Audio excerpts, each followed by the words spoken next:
Hello, everyone. This is Mark Rhodes, and we're doing 3 questions with Kim Dallefeld today. Hi, Kim. Hi, Mark. Thank you so much for joining us. And for those of you who have not seen a 3 questions with, I spend just a few minutes with community leaders and prominent people out in our great Business Central and NAV user groups, communities, and so forth, and just to get to know them a little bit better so you can know them a little bit better as well. And so, Kim, I've got 3 questions with you. You probably could have sensed that from the title of this, but go ahead and introduce yourself. Hi, everybody. Kim Dallefeld here. Oh my, I've been doing NAV for 25 years now. Yep, I started back on version 1 and been active in the user group. I'm an implementation training type person, not a developer, although I can do some of that. I leave that to the experts though. And I just love talking about NAV anytime with anybody. So I wasn't going to call out how long it's been. I was just going to say Kim has an extensive experience. Yeah, I like to throw the 25 out there. I've hit the silver anniversary kind of thing. Right. Surely you ought to get a ring or a plate or something for this. Right? Yeah. Right? So interesting that you talk about how much you love NAV. I think anybody that knows you is very familiar with how much of a cheerleader you are for the system. But that's where I wanted to start. Where does that love come from? Why? And what areas in particular do you really enjoy working around in terms of Business Central and NAV? The thing I love most about NAV BC is just, it doesn't matter how many times I've implemented it or trained on it or worked with customers in different companies, I'm always learning something new, right? Learning how we can use the system to solve a need, learning what somebody else did to meet a requirement. And now, with BC in the cloud, learning every month new features, and I think kind of last but not least is I know that there's more to learn. So it doesn't get stale, and great point. I think the thing that I love to talk about, I tend to do this in a lot of user group webinars and meetings, is just reconciling inventory to the general ledger. That's kind of something I've latched onto, and I still don't know all about it, right? But I can give people a lot of nice steps to go through to help them get that handled. You are a roll up your sleeves and dive in kind of person, huh? My goodness. Yes, definitely. Man, yeah, it's really interesting. I think the longer you work with the system, the more ready you are to admit that you don't know it all and couldn't ever possibly know it all. It's really amazing.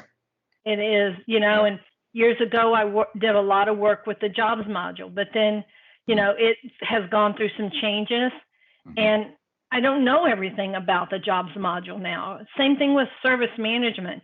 And, when we continue to enhance the product, which is fabulous, you do have to almost relearn things. And again, to me, that's the fun part. Yeah, definitely. So yes, along with all that experience, you've been involved leading sessions and sharing your expertise in the community for a long time.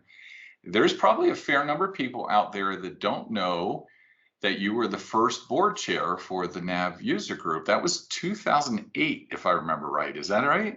That's about right. Yeah, for sure. And I think that's when we first met. I kind of remember that meeting. I don't remember where it was, but we were getting together after a day's events, and I had the pleasure of meeting you. So you have a great perspective of how this community has blossomed over the past really 15 years. And I'm wondering if you have any reflections to share.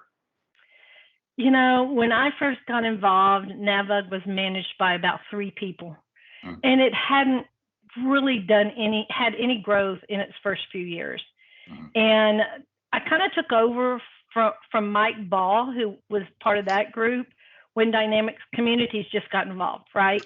And DCI really helped grow the community.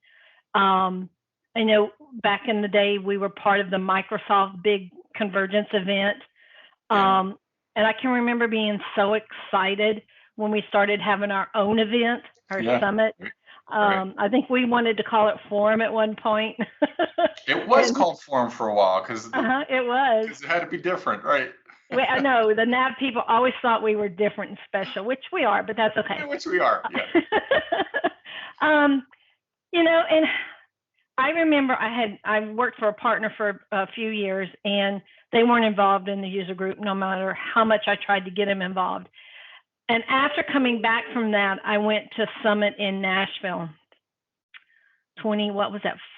14, 15, 16, somewhere along in there. I don't remember. Somewhere around there, yeah. Yeah. And I walked in there and I felt like I was at Convergence. That's how big it had grown. Right. And being so excited about that. It was like, wow, I remember when. Yeah. I'm hopeful for the future. I know there's some changes going on with the user group, and I just want to see that continue to flourish. I don't know what role that's going to take, what that's going to mean, but yeah, I just want to see us continue to push forward. I know there's a lot of users out there that we touch and we help, and that's what we all want to do. It's evolving just like everything else in life, and I'm confident it's a strong, tightly knit community interested in still just doing more with the software and connecting and helping each other. I think that will endure. Yeah, for sure. Yeah. All right, so another I guess a little piece of background about Kim that most people probably don't know, or a good portion anyway, is that you spent some time doing rodeo. And so I'm wondering if you could share a little bit about what you did, and then I think you probably learned some great life lessons in going through that experience, and I'm curious of what you can share with us from that. Well, I did. I first got on a horse when I was 5 years old, and wow. I rode and rodeoed until I was 18. I tell people I sold my horse and bought a car, which is really true. Honestly, I thought about this, and I think my life lesson would be practice, practice, practice. I've told this story a few times. My sister gave me a little 2-year-old filly, and my dad made me a deal. He said, I want to help train this horse for a rodeo event, and if you will do what I say, I think we can have a fantastic horse. So, sure, Dad. So this event's called pole bending. It's kind of like barrel racing, that's more popular. And in the professional rodeo cowboys, you see barrel racing. So if you go to Houston Livestock Show and Rodeo or Calgary, you'll see that. Pole bending is not part of that group, but it's in the youth rodeos. So this event involves 6 poles in a row, and you kind of weave in and out of them a couple of times. So I thought, sure, why not? So when my dad started training, he put 6 old tires in a row. And I looked at him and said, what are you doing? This is pole bending, not tires. And he said, well, you're going to walk this pattern until you can do it without touching the horse. I'm like, what? Wow. I can't tell you how many times we did this. And I was so excited when we were able to do it and show Dad, and he said, okay, now do it at a trot. And I mastered that again with 1,800 times of going through it. And then it was a gallop, and I thought, okay, we've got this. Oh no, he came back and put poles inside of the tires and said, okay, now do it at a walk. So it was, what I learned is, one, practice. Not only did we teach the horse, but looking back years later, I thought, you know what? He really taught me about how to maneuver the horse through this pattern.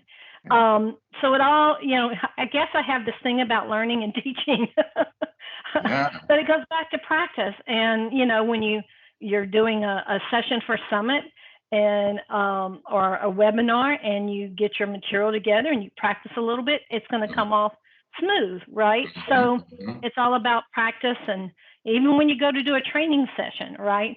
Even though I've done, taught people on accounts payable a million times, it's like, okay, what steps do I need to go back over and really explain? So yeah, that's my practice, practice, practice. Indeed, and especially relevant when you think you got it licked, right? Are you perfect? Is that what you're saying? Right? No, you can always Oh, practice, get a little bit better, continue to always, improve. Yeah, yeah. Great story. always. What a great story. Oh, that's got to resonate deeply. So that's a fantastic story and life lesson there. Appreciate you sharing like that. Well, Absolutely. next time we talk, we're going to have you pull out some of your trophies and pictures from that time. So, but I've got one or two of those. yeah, give you a warning on that. Fantastic. Kim, thanks so much for joining us. Oh, totally enjoyed it, Mark. Excellent. Keep doing what you're doing. Absolutely. And keep carrying the flag for the community. Thank you very much. You bet. Everyone, hey, I hope you enjoy these, of course. If there's somebody you'd like me to have a chat with, send your suggestion on over. Subscribe to the YouTube channel. That way you'll get notified, of course, when we post our new videos out there. And thanks very much for watching. Talk to you soon. Bye.